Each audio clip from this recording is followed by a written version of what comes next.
खड़ा मुंह लेके आया, बोले महाराज जी दरबार गद्दी के लिए आदेश कर दो।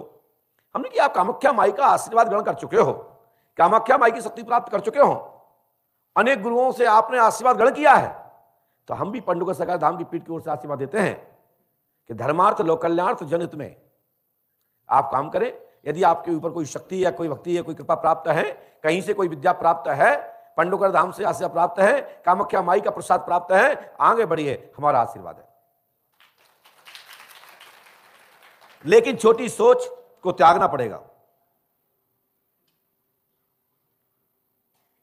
क्षुद्र हरकतों को छोड़ना पड़ेगा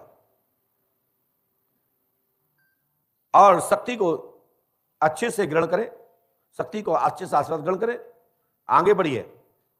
शक्तियों तो जैसे मानो जितना आप जपोगे, जितना भजोगे, जितना आप उसको नजदीक जाओगे, उतना ही प्रकाश होता जाएगा। कपड़ा जितना भी साफ पहनोगे, उतना ही आपके जीवन में और आपके तन को प्रकाशमान करता है। बस कपड़ों को जैसा भी आप संभाल के रखोगे, उसा ही आपको संभाल के कपड़ा रखता है, पहचान बढ़ाता है। ऐसे ही शक्ति को जितना अपने पास रखोगे, शक्ति तुम्हारा मान बढ़वाती है। ये इसका संदेश है।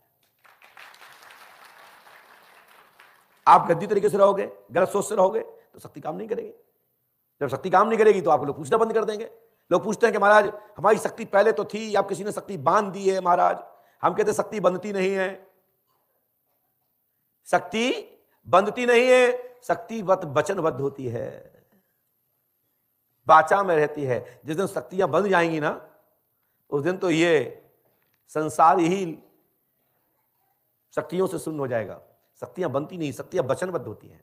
जैसे हम और आप लोग किसी से वचनबद्ध हो जाते हैं, उसको बंधना ही कहते हैं। ये साधारण भाषा है, लेकिन शक्ति को कोई बांध नहीं पाता।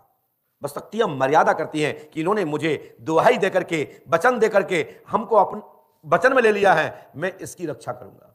जो लोग क्षुद्र लोग होते हैं वो वचन नहीं जानते। किसी दरुआ से पूछना आप, कोई दरुआ हो, शराबी हो, उससे वचन लगे देखना, और जहां वो पी पाएगा, जहां गले से 2 घूंट उतरी, तो वचन कैंसिल। तो क्षुद्र लोगों के वचन नहीं होते, वचन होते हैं साग वालों के। और साग वाली शक्तियां होती हैं जिनको दैविक शक्तियां कहते हैं, पराशक्तियां कहते हैं। और जो परा वो शक्ति जो देवोक्त होती हैं, देवताओं की, देवियों की शक्तियां होती हैं, ये वचनबद्ध होती हैं। और भूत प्रेत वाली शक्तियां तो तुम टेढ़े मेढ़े भय, वो टेढ़े मेढ़े तुम्हें कर देगी। बड़ी शक्तियां तुम पर कृपा करती हैं, आप गलत हो जाते हैं तो दिशा देती हैं कि सुधर जाओ, नहीं तो फिर छोड़ देती है। ये बड़ी शक्तियों के लक्षण है।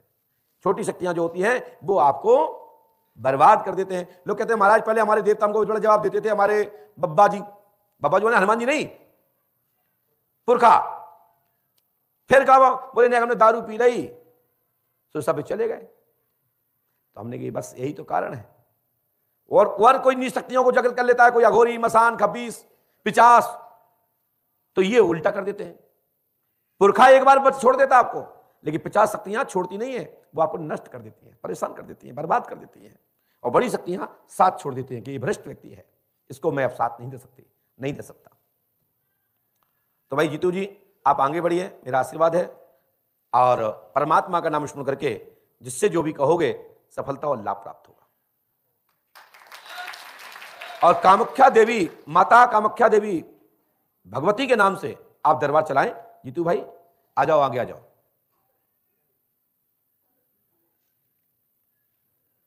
मैंने आपको डाटा नहीं है, मैंने आपको मात्र यहीं से आशीर्वाद लीजिए, बस यहीं से आशीर्वाद लीजिए, प्रणाम कर लीजिए वहीं पे।